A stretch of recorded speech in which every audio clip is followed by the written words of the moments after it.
I didn't talk to him about anything. You were going to take it? You said you would give him a kid. The clip that you just saw came from an Instagram account, and I can't say the name of that account on this app.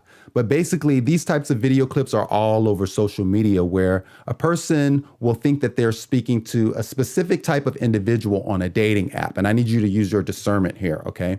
And so, like the guy in the video, he'll go to the app and he will talk to the person, and that person will say that they're going to do things that people do when they meet up on dating apps, right? And that person will also tell him, they might say, oh, this is my height, or this is my weight, or this is my age, right? And so they'll both agree to meet up in a public, safe place like a Target store. And when he gets there, he'll be looking for the person that he thinks he's talking to on the dating app. And he'll be on the phone with them and he'll say, I don't see you. And they'll say, oh, I'm by the escalators. And he'll walk over to the escalators and he might say, well, I still don't see you. Where are you? And they'll say, oh, I think this is you right here. Turn around. I'm behind you. And when he turns around, James! Whoa! Whoa, got you there. What's up, man? it's not the person from the app. It's like a group of guys who own a YouTube channel or whatever. James, I'm going to get real loud. Your wife's going to find out. And they are there to question him in the most over-the-top way, okay? They are there to hold him accountable in an over-the-top way.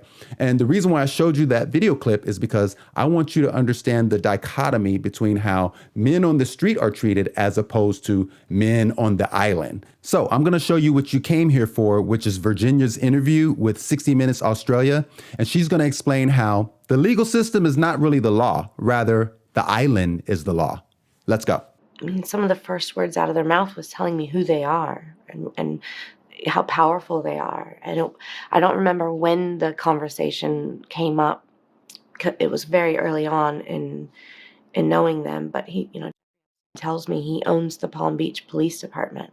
So I mean, like, when you talk about psychological fear, it's not like they put a gun to my head and said, do this or die. It was these invisible chains that I talk about that kept you complacent, kept you there. And they would use that all the time against me and against other people as well. As I'm watching Virginia talk in this interview, it doesn't seem like she's storytelling to me. It does not seem like she's lying. It seems like she's reflecting. But I always like to say there's two sides to every story. But, this is a discernment channel. And when I'm reading her body language, it seems like she's reflecting. And it also seems like in hindsight, she realizes how power obfuscates its crimes.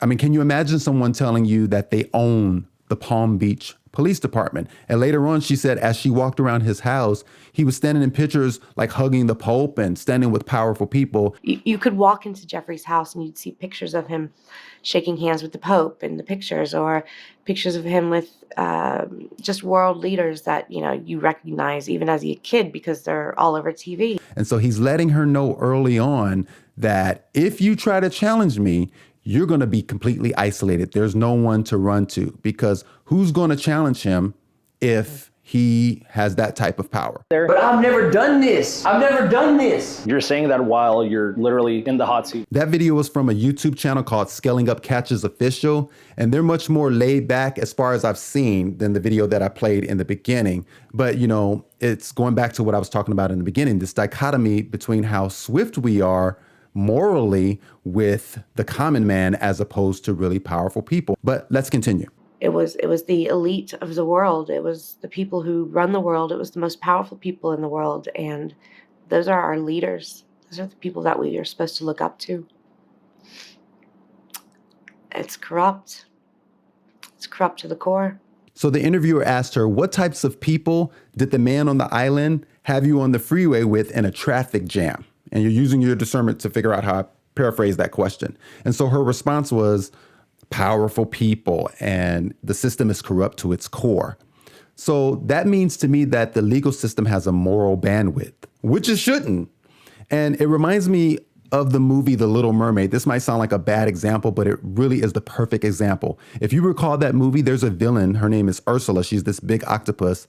And when the mermaid swam into her cave for the first time, immediately that octopus displayed her power to her. And she figured out what the mermaid wanted. She figured out her secret desires. She said, I know you want to go up there and be around those humans, and I know you you are attracted to that prince. I can get you legs and you can get up there. I can get you up there, right? I can do a magic spell on you, but I need your voice. And that's what power does. It strips you of your voice. She realized she really wanted to be, Virginia really wanted to be a masseuse. And she even said in the interview, she said, So in my mind, I was stuck thinking I'm still going to get to be a massage therapist one day. I've just got to get through this. I've just got to live through this. And one day I'll be on my own and I'll be free. and it's really unfortunate how this happened. I honestly think that a lot of extremely wealthy people are bored. Like, how many Lamborghinis can you buy? And like, maybe the first time you're excited about it when you bought that new, yacht or private jet. But after a while, like, okay, I'm king consumer, right? Like, it's going to get boring. And for, I think a lot of people, super powerful people, maybe they feel like the only way I can get some type of thrill or excitement is by doing things that the average person can't do. Things that we know that we consider dark, against the law, doesn't apply to them because a lot of them are above the law. Did he ever explicitly tell you who he'd blackmailed? No. I mean, I did ask questions about some of the people who came around and, why is this person coming? And I don't want to say the name because, I just don't need the drama of it. But, and I'd say, why is so-and-so coming? And he goes, because he owes me favors. So, I mean, like, you see subtle versions of what he did and how he got away with it. That was his biggest mistake, thinking that he could blackmail powerful people. I mean, what do you think? Let me know in the comments. Can you really blackmail someone like a super powerful politician, for example, or someone that you need more than they need you? My opinion is that you cannot do that. And maybe because he's so used to, blackmailing and exploiting people like Virginia, for example, that he just carried that in the rest of his life. But think about it.